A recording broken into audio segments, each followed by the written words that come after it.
End gold buyers, మీ కష్టాల్లో నమ్మకమైన మీ ఆత్మీయ నేస్తం.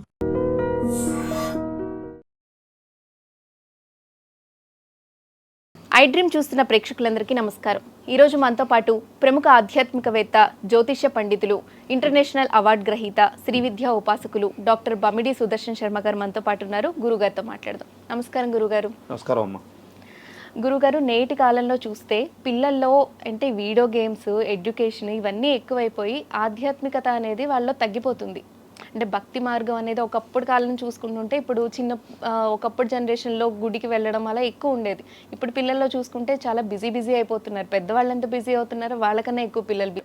వాళ్ళని ఆధ్యాత్మిక మార్గం వైపు తీసుకువెళ్ళాలి అంటే అసలు తల్లిదండ్రులు ఏ విధంగా ఉండాలి, వాళ్ళని ఆ మార్గంలోకి తీసుకెళ్ళడానికి ఏం చేయాలి అనేది మీ సమగ్ర వివరణ కావాలి.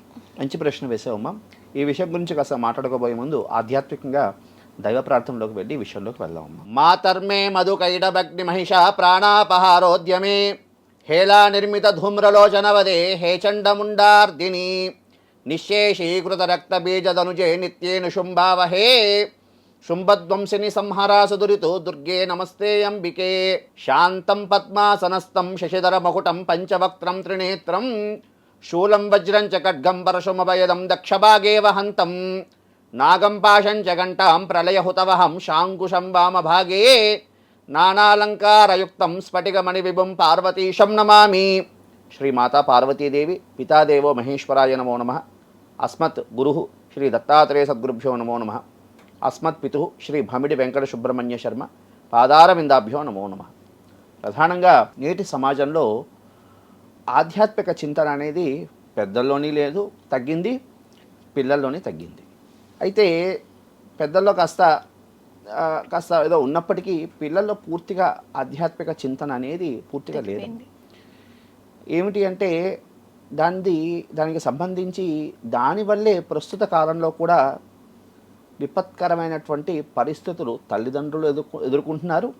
అదేవిధంగా ఆ ఆధ్యాత్మిక చింతన లేకపోవడం వల్ల చాలామంది కూడా నేటి సమాజంలో ఎన్నో మనం చూడకూడనటువంటి చూస్తూ ఉండడం, వినకూడనటువంటి వింటూ ఉంటున్నాం. ఎందుకు అంటే ఇదంతా కూడా తల్లిదండ్రుల తాలూకా ప్రభావం తప్పిదం అనవచ్చమ్మ. ఎందుకు అంటే మొక్కై వంగనదే మానయ్య వంగుతుందా. చిన్నప్పటి నుంచి కూడా ఆధ్యాత్మిక చింతన అనేది ఉండాలి. కానీ ప్రస్తుత కాలంలో ఏమైనా అంటే ఆధ్యాత్మిక చింతన తల్లిదండ్రులే అంటున్నారు. వాళ్ళ పాపం పిల్లలు ఏమైనా కాస్త ఆధ్యాత్మికంగా ఏమైనా నేర్చుకుని ఏదో ఇచ్చేద్దామంటే దానికి ఎంకరేజ్మెంట్ అనేది లేదు. పిల్లలకి ఇప్పటి నుంచే ఆధ్యాత్మిక చింతన ఎందుకు, ఇప్పటి నుంచే పూజలు పునస్కారాలు ఏమిటి అన్నటువంటి ఒక భావనతో, అంటే ప్రస్తుతం ఏమిటి అంటే ఇవి తక్కువ అయిపోయి కాస్త ఈ పోటీ ప్రపంచంలో ఉన్నటువంటి విద్యా విషయాల్లో అదే కాకుండా ఈ యొక్క ఆటపాటల్లోని, అదేవిధంగా ఈ అంటే నేను ఇవన్నీ అంటే నేను తప్పిదమని చెప్పను, అవి ఉండాలి. దాంతోపాటు ఆధ్యాత్మిక చింతన కూడా ఉండాలి. ఆధ్యాత్మిక చింతన అనేది ఉండడం వల్ల ఏమిటవుతుంది అంటే, ఇప్పుడు ఉదాహరణ భగవద్గీత తీసుకోండి. భగవద్గీత పారాయణ, భగవద్గీత శ్లోకాలు పరమపూజ్య శ్రీ గణపతి సచ్చిదానంద స్వామీజీ వారు చాలామంది విద్యార్థులకు నేర్చుకోవాలి అని చెప్తున్నారు. వీళ్ళెవరూ ఊరికినే విషయం ఏమీ ఇది లేకుండా చెప్పరమ్మా. ఎందుకు చెప్పారంటే భగవద్గీత అనేది మనిషి తాలూకా రాతను మారుస్తుంది. మనిషి తన జీవనంలో ఎలాగ జీవించాలి, ఎలాగ ప్రయాణం చేయాలి అన్నటువంటి విషయాన్ని తెలియజేస్తుంది భగవద్గీత. అందుకే ప్రతి వాళ్ళు కూడా ఆధ్యాత్మిక చింతన అనేది తల్లిదండ్రులు చిన్నప్పటి నుంచే కూడా అలవాటు పిల్లలకి చేయాలి. ఇప్పుడు పెద్ద అయిన తర్వాత అరే నాయన వచ్చి కూర్చుని ఆసనం వేయి, కాస్త ఆధ్యాత్మికంగా కాస్త 2 యోగాసనాలు వేయి, లేకపోతే కూర్చుని కాస్త మామూలుగా పద్మాసనం సంగతి తూర్పు తిరిగి విడిచిపెట్టేయచ్చు. మామూలుగా కాస్త ప్రశాంతంగా సుఖాసనంలో కూర్చుని కాస్త దేవుడికి నమస్కారం చేయరా అంటే వీడి కాళ్ళు పట్టేస్తున్నాయి, పిక్కలు లాగేస్తున్నాయి అని అంటున్నాడు. ఎందుకు? అభ్యాసన. వాడికి ప్రాక్టీస్ లేదు, దైవచింతన మీద ప్రాక్టీస్ లేదు వాడికి. ఇప్పుడు అవగందే వాడికి ఒక్కసారి వచ్చేసి వాడికి ఇంత 16 ఏళ్ళు వచ్చిన తర్వాత 17 ఏళ్ళు వచ్చిన తర్వాత వాడు కూర్చుని వాడు నువ్వు పూజ చేయరా అంటే వాడు ఏం చేస్తాడు? వాడు పూజలో పునస్కారాలు చేయడు. వెళ్ళి ఆ అమ్మాయి వెనకాల ఇవి లవ్వులు, ఈ విషయాలు, ఈ వ్యవస్థల్లో వాడు పడతాడు. దీనివల్ల ఏమవుతున్నది? ఇంకొకటి నేను నేను దీన్ని నేను ఖండించట్లేదు. దీనివల్ల ఏమవుతున్నది అంటే వాళ్ళకి సభ్య సమాజం మీద ఒరే నాయన ఆధ్యాత్మిక యాదేవి సర్వభూతేషు మాతృరూపేణ సంస్థిత నమస్తస్యై నమస్తస్యై నమస్తస్యై నమో నమః యాదేవి సర్వభూతేషు మాతృరూపేణ సంస్థిత. అందరు స్త్రీల్లోని అమ్మభావాన్ని చూడు, అందరు స్త్రీల్లోని అమ్మ యొక్క తత్వాన్ని చూడు అన్నటువంటిది చిన్నప్పటి నుంచి మనకి పూర్వం నేర్పించేవారు. ఆ భావనతో ఉన్నప్పుడు అప్పుడు వ్యవస్థ అంతా ఎలాగుండేది, ఇప్పుడు విద్యా వ్యవస్థ ఇప్పుడున్న వ్యవస్థలు ఎట్లా ఉండేవి, చాలా మొత్తం మార్పు అనేది వచ్చింది. పూర్వం మీరు అబ్జర్వేషన్ చేశారో లేదో, పూర్వం గవర్నమెంట్ స్కూల్లోనే కాదు ప్రైవేట్ స్కూల్లో కూడా ఒక ప్లెడ్జ్ అనేది ఉండేది. India is my country, all Indians are my brothers and sisters, I love my country అంటూ ఈ ఒక భావన ఉంటూ మనకి స్వాతంత్రం అంటే ఇండిపెండెన్స్ డే అనుకోండి, రిపబ్లిక్ డే అనుకోండి, ఆ రోజు కాస్త దేశం మీద సంబంధించిన దేశభక్తి గీతాలు అని చెప్తూ ప్రతిరోజు కూడా జనగణమన కీర్తి ఇవన్నీ మనకు ఉండేవి.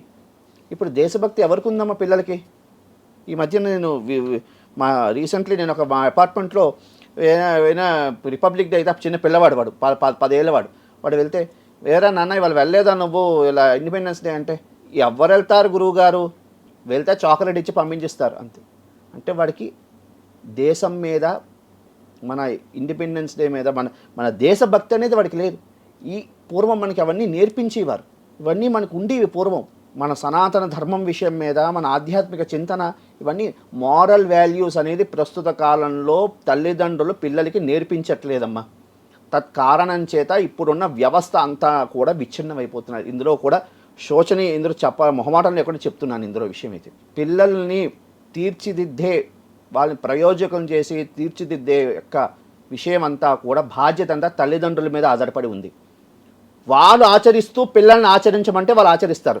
వాళ్ళు పిల్లల్ని చెయ్యండి మీరు శ్లోకాలు చదవండి అని చెప్పి తల్లిదండ్రులు ఆచరించకపోతే పిల్లల్ని ఏం ఆచరిస్తారమ్మా? అందుకే వసుధైక కుటుంబం అని అంటున్నాను. ప్రతి వ్యక్తి కూడా, ప్రతి ఇంట్లో కూడా ఆధ్యాత్మిక చింతన అనేది ఉండాలి. ఆధ్యాత్మిక చింతన లేకపోవడం వల్ల చాలా ఇబ్బందులు రాబోయే కాలంలో, ఇప్పుడు నేను చెప్తున్నాను రాబోయే కాలంలో చాలా ఇబ్బందికరమైన పరిస్థితులు మనం చవి చూడాల్సి వస్తుంది. ఇందులో చెప్పడంలో ఎలాంటి ఇది లేదు, మొహమాటం లేకుండా చెప్తున్నాను. ఎందుకంటే ప్రస్తుత కాలంలో పిల్లలకి చూస్తున్నారు మీరు, కాస్త మార్కులు బాగా రాకపోయేసరికి వాడు కాస్త ఇబ్బంది పడిపోయి, వాడు కాస్త ఇదైపోయి ఆత్మహత్యలు, సూసైడ్లు అని చేసేసుకుంటున్నారు. ఎందుకంటే టెన్షన్స్. ఇవన్నీ ఎందుకు వస్తున్నాయి? ఆధ్యాత్మిక చింతన లేకపోవడం. భగవద్గీత శ్లోకాలు నేర్చుకుంటే భగవద్గీతలో ప్రతి శ్లోకం కూడా మనిషి తనకు జీవనాన్ని ఎలాగ వాడు వెళ్ళాలి, వాడి జీవన శైలి విధంగా ఉండాలి అన్నటువంటి విషయం అంతా భగవద్గీతలో మొత్తం కూడా నిక్షిప్తంగా ఉందమ్మా. శ్రీకృష్ణుడు అందుకే జగద్గురు, కృష్ణం వందే జగద్గురు. కృష్ణుడు అంత క్లియర్గా మనకి విషయాన్ని ప్రస్ఫుటంగా మనకి తెలియజేశాడు. మన మహర్షులు మనకి తెలియజేశారు. పూర్వం మనకి లేచి రావడంతో ఇవన్నీ కూడా మరుగున పడిపోతున్నాయి. ప్రతిదీ మరుగున పడిపోతున్నాయి. సనాతన ధర్మం అంతా కూడా మరుగున పడిపోతున్నది. మనం ఏమి నేర్చుకుంటున్నామంటే వెస్టర్న్ కల్చర్ యొక్క విషయాలన్నీ నేర్చుకుంటున్నాం. నేను మన ఐ డ్రీమ్ వ్యూవర్స్ ద్వారా ప్రేక్షకులు కూడా తెలియజేసింది ఏమిటంటే, తల్లిదండ్రులు పిల్లలకి ఆస్తులు అంతస్తులు బక్కలేదు, మన సంస్కారాలు, మన యొక్క సాంప్రదాయాలు, మన యొక్క విషయాలు, మారల్ వాల్యూస్ తెలియజేస్తే వాళ్ళ ఉజ్వల భవిష్యత్తుని, నేటి బాలలే రేపటి పౌరులు అన్నట్లు వాళ్ళ ఉజ్వల భవిష్యత్తుని వాళ్ళు సాధిస్తారు. అది మీరు అందించండి, దయచేసి మీరు అందించండి. ఎందుకు అంటే ప్రస్తుత వ్యవస్థ అంతా కూడా చాలా ఇబ్బందిమైనటువంటి పరిస్థితుల్లో ఏర్పడుతున్నది. ఆధ్యాత్మిక చింతన పిల్లలకి లేదు. కాబట్టి ప్రతి వ్యక్తి కూడా ఆధ్యాత్మిక చింతనతో ఉండాలి. దీనికి సంబంధించి పూర్వం మనకి చూడండి అమ్మ, మీరు అబ్జర్వేషన్ చేశారో లేదో, మనకి స్కూల్లో కూడా భగవద్గీత అని దాన్ని ఏమంటారు, ఉదయం ప్రాతకాలం నిద్ర లేచిన తర్వాత కరాగ్రే వసతే లక్ష్మి కరబధ్యే సరస్వతి అంటూ మనకి ప్రభాతే కరదర్శనం అంటూ మనకి చక్కగా ప్రాతకాలం నిద్ర లేచి రావడంతో మన చేతిని చూసుకుంటూ నిద్ర లేవాలి. అదే విధంగా భూదేవిని నమస్కారం చేసుకుంటూ ఇవన్నీ చెప్పడం వల్ల ఏమిటి అంటే, ఇవన్నీ ఎలా సంస్కారంగా మనం బతకాలో అన్నటువంటిది ఇవన్నీ చెప్తున్నదమ్మా. ప్రతి వ్యక్తి కూడా ఆధ్యాత్మిక చింతన నేర్పాలి పిల్లలకి. తల్లిదండ్రులే బాధ్యత. దానికి సంబంధించినటువంటి విషయం ఏమిటి అంటే, ప్రప్రథమంగా తల్లిదండ్రులు వాళ్ళు మారాలి, వాళ్ళ ఆధ్యాత్మిక చింతనలోకి వెళ్ళాలి. వాళ్ళు కూడా ఒక మంచి వ్యవస్థగా ఏర్పాటు చేసుకోవాలి. ఏమీ అక్కర్లేదు, దానికి పెద్ద నిత్యం కూడా దీపాలు వెలిగించి దేవుడి దగ్గర కూర్చోకపోగలు ఎక్కర్లేదమ్మా. ప్రతి నిత్యము కూడా దీపారాధన, పిల్లల్ని చక్కగా దేవాలయానికి తీసుకెళ్ళడం. ఎందుకంటే దైనందిక నేను ఎవరిని తప్పు పట్టి మాట్లాడట్లేదు. ఎందుకంటే ప్రస్తుత కాలం అంతా దైనందిక జీవనంలో అందరూ కూడా బిజీ షెడ్యూల్లో వెళ్ళిపోతున్నారు. తల్లిదండ్రులు ఉద్యోగ విషయంలో కాస్త బిజీ షెడ్యూల్లో కాస్త వాళ్ళు వెళ్ళిపోతున్నారు. ఇక పిల్లలతో ఇంటరాక్ట్, ఆధ్యాత్మిక చింతన సంగతి తూర్పు దిగి వదిలిపెట్టచ్చు. ఇప్పుడు తల్లిదండ్రులు పిల్లలతో స్పెండ్ చేయలేనటువంటి దౌర్భాగ్య పరిస్థితుల్లో మనం వెళ్ళిపోతున్నామమ్మా. తల్లిదండ్రులు పిల్లలతో ఇంటరాక్ట్ అయితే వాళ్ళ తాలూకా ఫీలింగ్స్ వీళ్ళకి అర్థమవుతాయి. వీళ్ళు తల్లిదండ్రులు పిల్లలతో ఇంటరాక్ట్ అవ్వపోయేసరికి వాళ్ళ ఫీలింగ్స్ పంచుకోవడానికి ఎవరో కావాలి. వాళ్ళు ఏం చేస్తున్నారు? ఫ్రెండ్స్ని వెతుక్కుంటున్నారు. దానికే గర్ల్ ఫ్రెండ్స్, బాయ్ ఫ్రెండ్స్ అని వచ్చి వ్యవస్థ అంతా కూడా ఏమవుతున్నది? నేను గర్ల్ ఫ్రెండ్స్, బాయ్ ఫ్రెండ్స్ తప్పు పట్టట్లేదు. దీనివల్ల ఏమవుతున్నది? వ్యవస్థ అంతా విచ్ఛిన్నం అవుతున్నది. కొత్త యాప్లు వస్తున్నాయి, ఏవేవో యాప్లు వస్తున్నాయి. మనుషుల్ని ఇబ్బంది పెట్టినటువంటి సెల్ ఫోన్ అనేది మంచికి ఉంది, చెడుకి ఉంది. సెల్ ఫోన్ మంచికి ఉంది, చెడుకి ఉంది. దాంట్లో కూడా మంచిగా మనం యూస్ చేసుకునేవి ఉన్నాయి, చెడుకి యూస్ చేసుకునేవి ఉన్నాయి. ప్రస్తుత కాలంలో తల్లిదండ్రులు ఏం చేస్తున్నారమ్మా? పిల్లలకి సెల్ ఫోన్ ఇచ్చేస్తున్నారు. ప్రధానమైనటువంటి వాళ్ళు ఇచ్చే సూత్రం ఏమిటి, ఆయుధం ఏమిటి అంటే విషాన్ని విషమైనటువంటి విష పరికరం అనేది చేతిలో ఇస్తున్నారు. దానివల్ల ఏమవుతున్నది? పిల్లలు అదృశ్య చూడకున్నటువంటి దృశ్యాలను చూడడం, విషయాలు అన్నీ కాస్త దానివల్ల బ్రెయిన్ ఇబ్బంది పడుతున్నది, దానికి ఎడిక్ట్ అయిపోతున్నారు. దానివల్ల ఇంకా ఆధ్యాత్మిక చింతన వీరికి ఏం కలుగుతుందమ్మా? కాబట్టి నేను విషయం ఏమిటి అంటే మన ఐ డ్రీమ్ వ్యూవర్స్ అందరికీ కూడా తెలియజేసేది ఏమిటి అంటే ప్రతి నిత్యము కూడా తల్లిదండ్రులు ఏమీ అక్కర్లేదు, ఉదయమే నిద్ర లేవడం, బ్రాహ్మీ ముహూర్తంలో నిద్ర లేవడం, పిల్లల్ని ఉదయమే కాస్త నిద్ర లేవమని చెప్పించడం. కాస్త అవకాశం ఉన్న వాళ్ళు 5:30కి, ఇప్పుడు బ్రాహ్మీ ముహూర్తంలో అవకాశం లేకపోయినా కాస్త 5, 6:30 ఆ టైంకి నిద్ర లేచి కాస్త సూర్యుడికి సంస్కారం చేయమడం. ఎందుకంటే సూర్యుడి దగ్గర నుంచే మనకి ఇమ్యూనిటీ పవర్ అనేది వస్తుంది. మనకి కోవిడ్ కాలంలో మనకి ఏం చేశారమ్మా? విటమిన్ డి క్యాప్సూల్స్ వేసుకోమన్నారు, తెలుసు కదా మీకు? విటమిన్ డి 60K గోళీలు మనం తెగ మింగాం. ఎందుకు మనకి అవన్నీ వేసుకోమన్నారు? ఇమ్యూనిటీ పవర్ పెరగడానికి. ఇమ్యూనిటీ పవర్ ఎందులోంచి వస్తుంది? సూర్యనారాయణ స్వామి వారి దగ్గర నుంచి వస్తుంది. మనం సూర్యుడికి ఎప్పుడు ఎక్స్పోజ్ అవుతున్నామమ్మా? లేవడమే 7:30. మనకి సూర్యుడు మనకి ఎక్స్పోజ్ అవ్వకపోతే పిల్లలకి అనారోగ్య సమస్యలు, ఇవన్నీ మరి కారణాలు ఏమిటంటే ఇవే కారణాలు. కాబట్టి ఉదయమే నిద్ర లేపడం, పిల్లలకి కాస్త వ్యాయామం చేయమని చెప్పడం. వ్యాయామం అవసరం లేదు, కాస్త సూర్యుడికి ఎదురుగుండా కూర్చుని కాస్త ఆసనంలో కూర్చుని యోగా, ఏవో 2-3 ఆసనాలు పిల్లలకి చిన్నగా నేర్పించడం. దానివల్ల కాన్సన్ట్రేషన్ పెరుగుతుంది.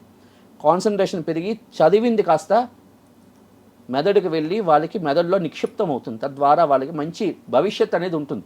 ఆధ్యాత్మిక చింతన వల్ల ఉన్న విద్యకేం డిస్టర్బ్ అవ్వదమ్మా. ఆధ్యాత్మిక చింతన ఉండడం ద్వారా ఉన్నతమైనటువంటి విద్య వాళ్ళు నేర్చుకుని ఉన్నతమైనటువంటి ప్రయోజకులు అవుతారు. సమాజంలో కూడా మారల్ వాల్యూస్ వాళ్ళకి తెలుస్తాయి. ఎంతండి ఆ విధంగా కాస్త ఆసనాలు నేర్పించడం, దీపారాధన చేయడం. చక్కగా తల్లిదండ్రులు దీపారాధన పిల్లల చేత చేయించడం. వారంకి ఒకసారైనా లేకపోతే వారంకి 2 సార్లైనా దేవాలయానికి తీసుకెళ్ళి దేవాలయంలో కాస్త ఎక్కువసేపు దేవాలయంలో గడుపుతూ ఉండడం.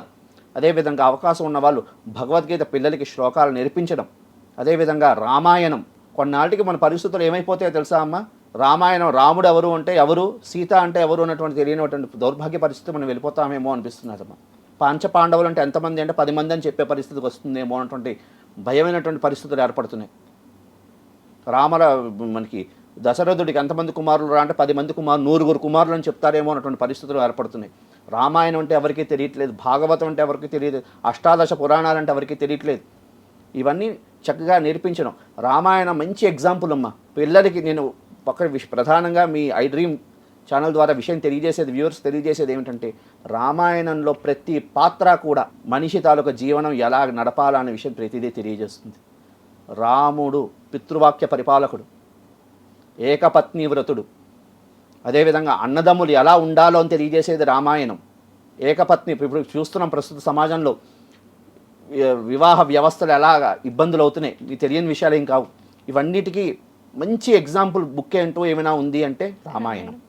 రామాయణంలో చక్కగా రాముడు ఎలాగ పితృవాక్య తల్లిదండ్రులకు ఏ విధంగా ఇచ్చేసాడు, ఈ విషయాలు మంచిగా తెలియజేయడం. అదేవిధంగా చక్కగా దాన్ని ఏమంటారు, అన్నదమ్ములు ఎట్లా బతకాలి, అన్నదమ్ములు ఎట్లా జీవించాలి అనే విషయాన్ని చక్కగా రామాయణం కూర్చుని తల్లిదండ్రులు ఏదో ఒక రోజు కేటాయించుకోవాలి. పిల్లల భవిష్యత్తు కోసమే కదా ఉద్యోగాలు చేస్తుంది. పిల్లల భవిష్యత్తు కోసమే. టైం లేదండి, టైం కేటాయించండి. టైం కేటాయించండి. ఎవరి గురించి మనం బతుకుతున్నాం? పిల్లల కోసమే బతుకుతున్నాం. తల్లిదండ్రులు ఎవరి గురించి బతుకుతున్నారు? పిల్లల కోసమే కదా బతుకుతుంది. కేటాయించండి వాళ్ళ కోసం, వాళ్ళ ఉజ్వల భవిష్యత్తు కోసం. రామాయణాన్ని చెప్పి ఎగ్జాంపుల్గా చెప్పండి. ఆయన రాముడు ఈ విధంగా చేశాడు, ఈ విధంగా చేశాడు, ఈ విధంగా ఇది అనే విషయాన్ని తెలియజేయండి. తద్వారా పిల్లలకు మంచి ఇది తెలుస్తుంది. అదేవిధంగా పిల్లలందరికీ కూడా ఐ డ్రీమ్ వ్యూవర్స్ పిల్లలందరికీ కూడా తెలియజేస్తుంది ఏంటంటే, మీరు మంచి పరీక్షల్లో మంచి మార్కులు సాధించాలన్నా, అదేవిధంగా మీరు చదివినటువంటి చదువు మీకు గుర్తు రావాలంటే ఎక్కడో దేవాలయాలకి వెళ్ళి మీరు దేవాలయాల్లో దేవుడికి ఆరాధన చేయాల్సిన అవసరం లేదు. ప్రత్యక్ష దైవ స్వరూపాలు మీ ఇంట్లోనే ఉన్నారు. మీ అమ్మా నాన్నగారు, వాళ్ళకి ఒక నమస్కారం చేసుకుని ఉదయమే వెళ్ళండి. మాతృదేవోభవ, పితృదేవోభవ, ఆచార్య దేవోభవ. ఎందుకు అంటే తల్లి ఫస్ట్ ప్రథమ గురువు. ఆ తల్లికి నమస్కారం చేయకుండా తల్లిదండ్రులకు నమస్కారం చేయనట్టు, తల్లిదండ్రుల మీద దయలేని పుత్రుడు పుట్టనేల వాళ్ళు గిట్టనేలా అని మనకి శతకాల్లో ఉన్నాయి. తల్లిదండ్రుల మీద దయలేని పుత్రుడు దేనికి? ఇవన్నీ కూడా ఇప్పుడు ఏమవుతున్నాయో ఇవన్నీ సంస్కారాలు నేర్పితే వాళ్ళు పొద్దున ఏమవుతారు తెలుసా అమ్మ? ఓల్డ్ ఏజ్ హోమ్లన్నీ వచ్చేస్తున్నాయి. ఎందుకంటే మోరల్ వాల్యూస్ నేర్పించే ఆధ్యాత్మిక చింతన లేదు. ఎందుకంటే నా తల్లిదండ్రులు నాకేం ఏమీ నేర్పించిన వాళ్ళే పాటించట్లేదు, ఇంక నేనేం పాటిస్తాను? తల్లిదండ్రులు ఏం పాటించట్లేదు, నేనేం పాటిస్తాను? వీడు కూడా రేపు పొద్దున మోరల్ ఓల్డ్ ఏజ్ హోమ్లకి పంపిస్తాడు. కాబట్టి చక్కగా ప్రతి నిత్యము కూడా గణపతిని ఎగ్జాంపుల్గా తీసుకుని చెప్పండి. అందరికీ చిన్నపిల్లలందరికీ గణపతి అంటే చాలా ఇష్టం కదా. ఎలిఫెంట్ గాడ్ అని చాలా ఫారినర్స్ కూడా చాలామందికి ఎలిఫెంట్ గాడ్ అని చాలా ప్రాశస్త్యం కలిగినటువంటిది. ఆ గణపతిని ఎగ్జాంపుల్గా తీసుకుని చెప్పండి. చక్కగా శుక్లాంబరధరం విష్ణుం శశివర్ణం చతుర్భుజం ప్రసన్నవదనం ధ్యాయేత్ సర్వ విఘ్నోపశాంతయేత్. చక్కగా చిన్న శ్లోకాలు. సరస్వతీ నమస్తుభ్యం వరదే కామరూపిణి విద్యారంభం కరిష్యామి సిద్ధిర్భౌతమే సదా. చక్కగా సరస్వతి శ్లోకం చదివి పిల్లల చేత పుస్తకాలు తీయించి చదివించండి. ఎందుకు చదువు రాదు? ఎందుకు వాళ్ళు ఉత్తీర్ణులు ఎవరు? వాళ్ళకి ఎందుకు మంచి చదువు వాళ్ళకి ఎందుకు కలగదు? ఖచ్చితంగా కలుగుతుంది. నేను ఎంతోమందికి భగవద్గీత, ఎంతోమందికి రామాయణం నేను ఎంతవరకు ఎంతోమందికి నేర్పించాను మా పిల్లలకి. ఎంతమంది ఉజ్వలమైన భవిష్యత్తు వాళ్ళు సాధించారు ప్రస్తుత కాలంలో. అదేవిధంగా గణపతిని తీసుకొని, గణపతి ఏం చేశాడమ్మా? చక్కగా తల్లిదండ్రుల యొక్క ప్రదక్షిణం చేశాడు. ఆయన సాక్షాత్తు ఆయన గణపతి అందరు సకల దేవతకి ఏ పూజ ప్రారంభం చేసినా గణపతి అనుగ్రహం లేనిదే ఏ పూజ కూడా ఆయన పూజ చేయిందే ఏది కూడా సిద్ధించదు. ఆయన ఏం చేశాడు? సాక్షాత్తు తల్లిదండ్రులు పార్వతీ పరమేశ్వరు యొక్క ప్రదక్షిణం చేశాడు. అది ఎగ్జాంపుల్గా పిల్లలకి చెప్పండి. ఆయన ఈ విధంగా ప్రదక్షిణం చేయడు, ఈ విధంగా గణపతి ఆరాధన చేశాడు కాబట్టి you should want to give respect to the parents అనే విషయం తెలియజేయండి. అదేవిధంగా గణపతి ఏం చేశాడు? గురువు అయినటువంటి వ్యాస మహర్షికి ద్వారా ఈరోజు అదంతా రాశాడు. మనకు వచ్చినటువంటి అది ఏమంటే వ్యాసాయ విష్ణు రూపాయ వ్యాస రూపాయ విష్ణవే. ఇవాళ మనకు అష్టాదశ పురాణాలు వచ్చాయి అంటే ఎవరి ద్వారా వచ్చాయి? వ్యాసుడి ద్వారా వచ్చాయి. అటువంటి వ్యాసుడు చెప్తూ ఉంటే గణపతి రాశాడు. అంత గురువు మీద అంత పూర్ణమైనటువంటి విశ్వాసం. ఆ విధంగా ఎగ్జాంపుల్ తీసుకుని పిల్లలకి తెలియజేయండి. చక్కగా చిన్న శ్లోకాలమ్మ. ఉదయమే లేచి లేవడంతో చక్కగా కరాగ్రే వసతే లక్ష్మీ కర మధ్యే సరస్వతి అంటూ ఈ విధంగా శ్లోకాలు.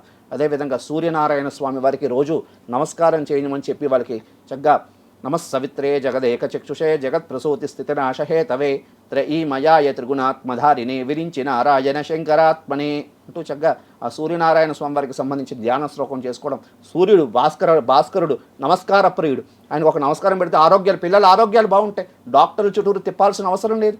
ఆరోగ్యం భాస్కరాదిత్యేతంది శాస్త్రవచనం.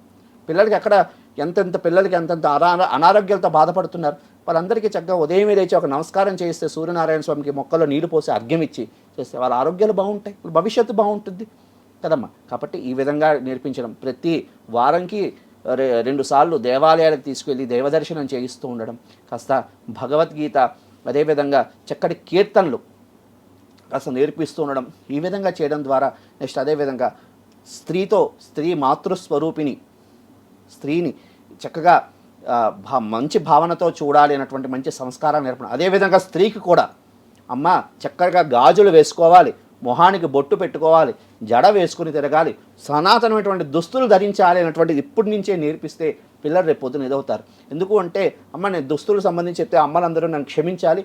ఎందుకు అంటే పిల్లలకి ఒక్కసారిగా సనాతన ధర్మాల దుస్తులు ధరించకుండా ఒక్కసారిగా చిన్నప్పటి నుంచి కాస్త గౌనులు ఇవన్నీ మనకి చిన్నప్పుడు ఇవన్నీ ధరింపజేసేవారమ్మ. చక్కగా మంచి వ్యవస్థ అంతా నడుస్తూ ఉండేది. అయితే ఇప్పుడు ఇవన్నీ వేసి ఇవే ప్యాంట్లు ఇవన్నీ వేసి యుక్త వయసు వచ్చిన తర్వాత వాళ్ళు చక్కగా వాళ్ళకి సాంప్రదాయ దుస్తులు ధరించమంటే ధరిస్తారా తల్లి? ధరించారు కదా. చిన్నప్పటి నుంచి కూడా చక్కగా అవన్నీ నేర్పిస్తూ ఉండాలి. అప్పుడప్పుడు వెస్టర్న్ ఏవో పిల్లలు వేసుకుంటున్నారు, కానీ సాధ్యమైనంత వరకు మన సనాతనమైనటువంటి విషయాలు నేర్పించడం ద్వారా పిల్లల యొక్క భవిష్యత్తు ఖచ్చితంగా ఉజ్వల భవిష్యత్తుగా ఉంటుందమ్మా. ఇదే విషయం. రెండోది ఏంటంటే ప్రతినిత్యం కూడా పడుకోబోయే ముందు చక్కగా ఆంజనేయం మహావీరం బ్రహ్మ విష్ణు శివాత్మకం తరుణార్కం ప్రభుం శాంతం రామదూతం నమామ్యహం. మా నాన్నగారు మాకు ఇవన్నీ నేర్పించారు. ఈరోజు మేము నేర్చుకుంటే ఇప్పటికీ కూడా మేమందరం పాటిస్తున్నాం తల్లి. అప్పుడు ఈ విధంగా పాటించడం వల్ల వాళ్ళు రాత్రి భయపడరు. వాళ్ళు ఉన్నంత వరకు కూడా చక్కగా ఆ ధర్మాన్ని పాటిస్తూ చేస్తూ ఉంటారు. తద్వారా వాళ్ళు నలుగురికి చెప్తారు, తద్వారా వాళ్ళ పిల్లలకి తెలియజేస్తారు. మన సనాతన ధర్మాన్ని కాపాడడానికి అవకాశం ఉంటుంది తల్లి. కాబట్టి ఈ పిల్లలు మంచిగా ఆధ్యాత్మిక చింతనలో ప్రయాణం అవ్వాలి అంటే తల్లిదండ్రులదే ఇది బాధ్యత, ముఖ్యమైనటువంటి బాధ్యత. వాళ్ళు ఆధ్యాత్మిక చింతనలో ఉంటూ చక్కగా పిల్లలకి ఆధ్యాత్మికమైనటువంటి జీవితాన్ని, ఆధ్యాత్మిక విషయాలు నేర్పించడం ద్వారా వాళ్ళకి ఉత్తమమైనటువంటి పిల్లలుగా నేటి బాలలే రేపటి పౌరులు అంటారు చూసారా, వాళ్ళు ఉత్తమమైనటువంటి విధానంగా చేరడానికి అవకాశం ఉంటుంది తల్లి.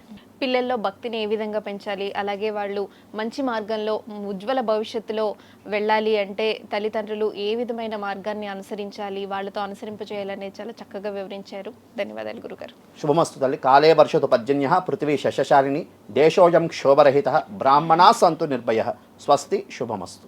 And for more videos, Please subscribe to iDream channel. Subscribe to iDream Media. Please subscribe to iDream. Please subscribe to iDream. Please subscribe iDream. And please subscribe to iDream. For more videos, subscribe to iDream. please like, share and subscribe to the channel. Congratulations, iDream. Subscribe to iDream.